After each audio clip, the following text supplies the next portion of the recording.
آج کا ورڈ ہے انویزج. میں آپ کو ورڈ پہلے اس لیے بتا رہا ہوں کہ میں آپ کو یہ بھی بتاؤں گا کہ اس ورڈز کو دو پاسبل سینس، آپ کو دو پاسبل طریقے یوز کرنے کے میں آپ کو بتاؤں گا. آپ امیجن کریں کہ سردی، جو نیکسٹ سردی ہے، آپ کو پتہ چلے کہ جو نیکسٹ سردی آئے گی وہ بہت شدید سردی ہوگی. جو ویدر فورکاسٹرز ہوتے ہیں وہ بتائیں کہ جو نیکسٹ سردی ہے وہ بڑی شدید سردی ہوگی. تو آپ سینٹنس میں اگر اسے یوز کریں تو ہم یہ کہہ سکتے ہیں کہ it is envisaged that the coming winter will be very cold. اب میں یوز کرنے کا طریقہ ساتھ بتا رہا ہوں. It is envisaged that the next winter will be much colder or will be very cold. تو envisage that آ گیا.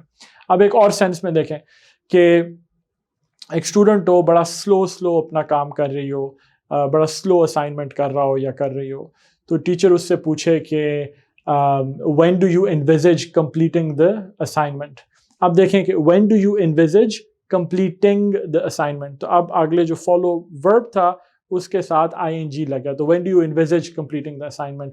یہ جب آپ اس کو اس طریقے سے یوز کریں گے تو پھر جو follow on verb ہوگا، جو follow on verb ہوگا، اس میں آپ ing لگائیں گے. تو when do you envisage completing the assignment. تو that's the second possible use of how you can use envisage. تو the word envisage کا مطلب ہوتا ہے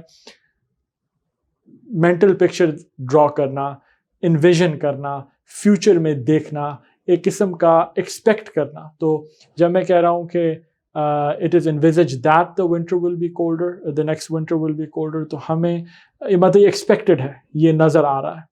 اور اسی طرح ٹیچر جب اسٹوڈنٹ سے پوچھ رہا ہے کہ when do you، یہ پوچھ رہی ہے کہ when do you envisage completing the assignment. تو دوبارہ it's like when do you expect getting this done. تو آپ سے ملاقات ہوگی نیکسٹ ورڈ میں. envisage ہے verb. envisage is a verb.